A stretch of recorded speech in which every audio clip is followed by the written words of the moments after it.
De volta para o último bloco do Frente a Frente, que hoje recebe o secretário de Estado da Saúde de Alagoas, Cristiano Teixeira.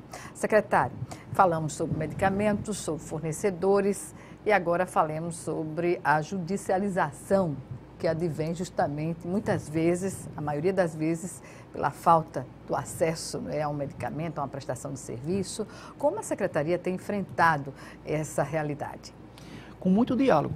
Eu tenho procurado nesses últimos 2 meses conversar não só com o Poder Judiciário Estadual, Federal, a Defensoria Pública, o Ministério Público, no sentido com que a gente possa dar maior celeridade a essas questões.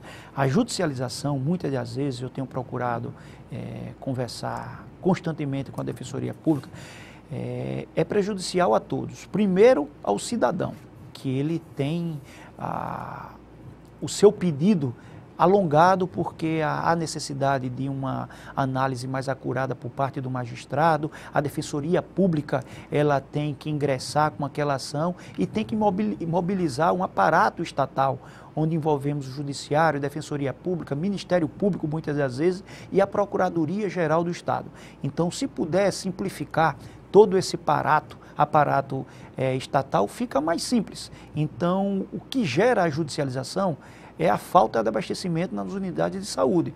Muitas vezes é bom deixar registrado que o Estado não consegue comportar as altas demandas, mas muitas vezes aquela falta de medicamento que existia com tanta intensidade, bastava ter um cuidado mais acurado naquilo ali para poder fazer as coisas acontecerem. Então, o que é que nós fizemos desde o nosso primeiro dia de gestão? Nós estamos fazendo uma grande força-tarefa no sentido de licitar o maior número de medicamentos possíveis, porque evita você estar comprando na base do emergencial, do fracionamento e na base do indenizatório. Porque a partir do momento que você tem uma gama maior de medicamentos licitados, fica muito mais fácil você poder solicitar daqueles fornecedores e poder atender o cidadão que precisa de um atendimento de saúde. Certamente.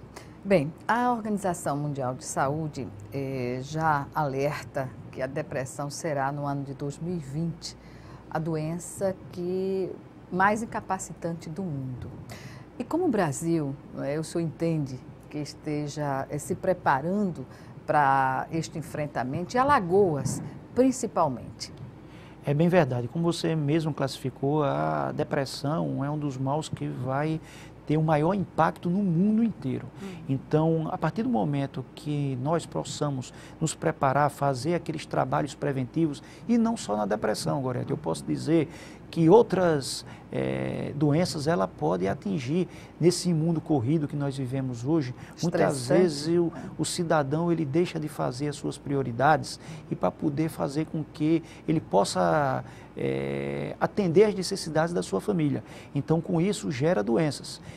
O corre-corre da vida, esse mundo globalizado que necessita com que o cidadão ele possa trabalhar mais e mais e deixar de estar com sua família, principalmente as mulheres, que ela tem uma tripla jornada, além de mãe, ela tem que ter o seu local de trabalho, e com isso nós estamos fazendo campanhas educativas no sentido de conscientizar as pessoas da importância de cuidar da sua saúde.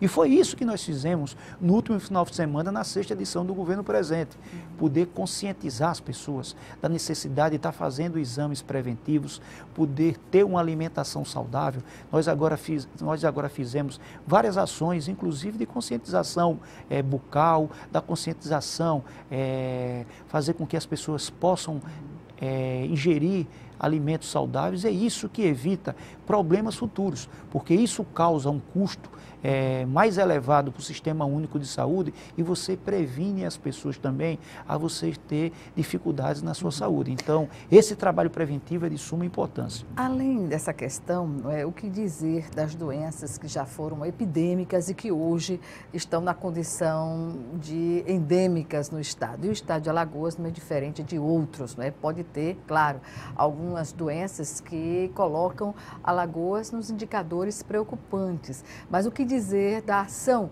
da Secretaria frente a esse desafio?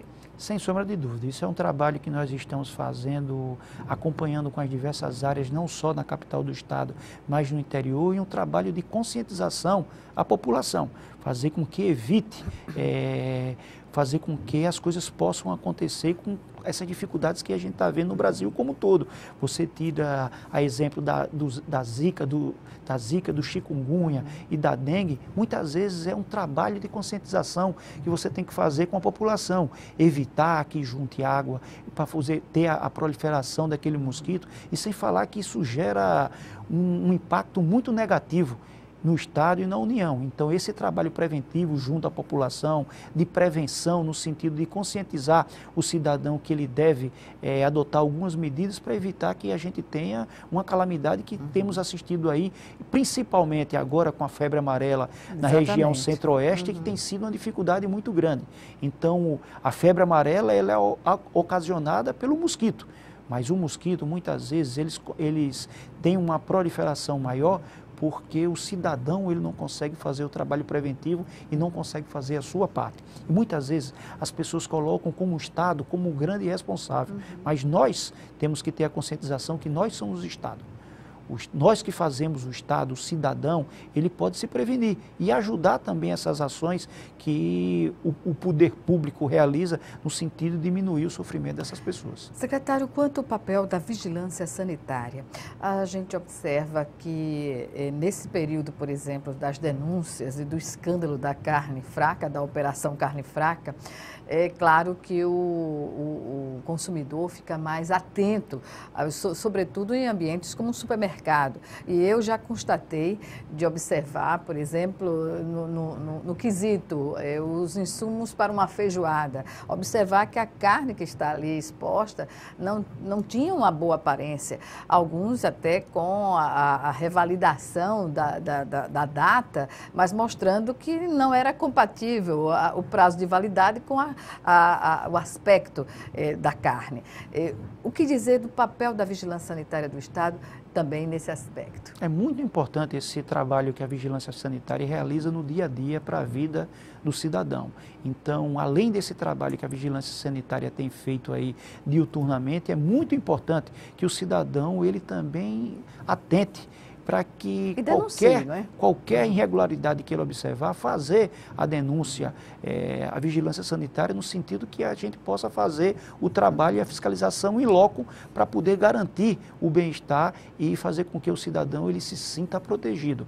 Muitas vezes o Estado ele não consegue estar em todas as áreas, mas a partir do momento que você tem a contribuição do cidadão oferecendo denúncias e a gente possa chegar com mais rapidez aquelas constatações que o cidadão está presenciando no dia a dia, isso é de suma importância. E a vigilância sanitária tem feito esse trabalho muito importante no sentido também de prevenção, evitar com que o cidadão ele possa consumir alimentos impróprios, para que muitas vezes com o consumo desses alimentos é que tem ocasionado várias doenças. Exatamente. Na relação com os servidores, como está a secretaria? Agora, eu tenho esse aspecto e essa... 1º de maio está se aproximando, né? Database, Dia do Trabalhador. Essa minha característica de partir para o diálogo, e eu tenho conversado com os diversos servidores, que já conversei com alguns sindicatos relacionados agora à saúde, porque essa parte da database agora compete ao novo secretário do Planejamento e Gestão discutir com todas as categorias de servidores públicos do Estado de Alagoas, mas especificamente com servidores da saúde, eu tenho colocado um diálogo, mostrado para eles que não tem dificuldade de poder aceitar sugestões, mas também dentro da nossa realidade. Hoje nós observamos, Brasil afora, diversos estados que sequer conseguem pagar o servidor em dia. É bom aqui deixar registrado que o Estado de Alagoas foi o único estado da federação que conseguiu antecipar o 13º do salário dos seus servidores em uma única parcela, onde muitas vezes alguns estados nós estamos agora no mês de abril e sequer conseguiram pagar o 13º referente ao ano de 2016. Então, nós estamos sempre abertos ao diálogo, escutando as demandas, especificamente as demandas dos servidores da saúde, no sentido de que fazer que o Estado continue funcionando, mas funcionando com responsabilidade, mostrando a verdade e as dificuldades que o Estado atravessa, mas também escutando as dificuldades que o servidor também tem. Mas como você bem lembrou aqui, chegando agora o mês de maio, que é o mês da database dos servidores, acredito que o Estado esse ano ele possa apresentar alguma proposta para o seu funcionalismo, mas uma proposta que seja possível de cumprir. Porque desde a época que eu era ainda o secretário do Planejamento e Gestão, eu sempre disse que pior do que não conceder aumento ao servidor é conceder e não conseguir pagar, porque é essa a realidade que nós estamos assistindo o Brasil afora. Certamente. A questão da meritocracia no serviço público e as condições de viabilizá-la, sobretudo na área da saúde. O que é que pode nos dizer sobre essa relação do Estado com os seus servidores? A gente observa que nos postos de saúde poderia, sim, haver uma transparência maior na relação da população com os profissionais que estão trabalhando ali. Muitas vezes não se sabe quem é o médico do plantão, ou seja, essa parceria com o município, com os municípios, no sentido de dar essa transparência e daria, inclusive, mais respaldo aos profissionais que estão lá, é para a população. Como o senhor vê essa ideia? Eu sou um defensor da valorização do servidor público pela meritocracia, porque não tem coisa melhor, Gorete, e eu tenho aqui ficado muito feliz do que eu tenho encontrado na Secretaria de Saúde. São servidores, principalmente os servidores efetivos, servidores abnegados, que trabalham em prol da saúde do Estado de Alagoas por amor. E eu tenho procurado valorizar esses servidores, inclusive uma das principais ações que nós fizemos desde o primeiro dia da nossa gestão é fazer um levantamento geral dos servidores da saúde, saber onde eles estão trabalhando, qual é a carga de trabalho daqueles servidores e poder identificar pela meritocracia. É isso que nós estamos procurando fazer, identificando os melhores servidores para poder fazer com que a saúde ela possa funcionar melhor. Última pergunta, porque o nosso tempo já está estourando. A questão do orçamento. Como fazer do orçamento uma peça não fictícia, mas adequada à realidade? Eu posso simplificar para você que dentro da realidade do Estado de Alagoas, especificamente na área de saúde, você tem que dar prioridade às prioridades. Eu tenho procurado ver da ponta da caneta, ver onde é que eu posso economizar para que eu possa dar um maior volume de atendimento ao cidadão. Então, a partir do momento que eu consigo comprar um medicamento, um correlato, pelo um preço justo, eu consigo fazer com que aquele atendimento ele possa atender uma maior gama da população. A exemplo disso, Gorete, foi a licitação do Hospital Metropolitano, onde ele estava orçado em 91 milhões e conseguimos concluir o procedimento licitatório em 64 milhões. Isso mostra a responsabilidade e a dificuldade que nós temos com o orçamento, mas dando prioridade às prioridades. Então, esse exemplo que eu citei aqui na licitação do Hospital Metropolitano é apenas um exemplo. Mas estamos procurando replicar isso em todas as áreas da Secretaria de Saúde, para dar prioridade às prioridades, já que o nosso orçamento ele está longe do que nós desejamos. Mas com o que nós temos que procurar ser criativos, ser responsáveis no sentido de fazer com que aqueles poucos recursos que nós dispomos, ele possa ser mais atraente, possa ser mais eficiente para o cidadão alagoano quando se tratar de saúde. Secretário Cristian Teixeira, eu agradeço mais uma vez a sua participação aqui conosco e até uma próxima oportunidade. Eu que agradeço, Gorete, e sempre vou estar aqui à disposição para transmitir aos alagoanos as ações que o governo do Estado tem feito através da Secretaria do Estado da Saúde. Obrigada. Obrigada a você também que nos assistiu e até o nosso próximo encontro aqui, frente a frente.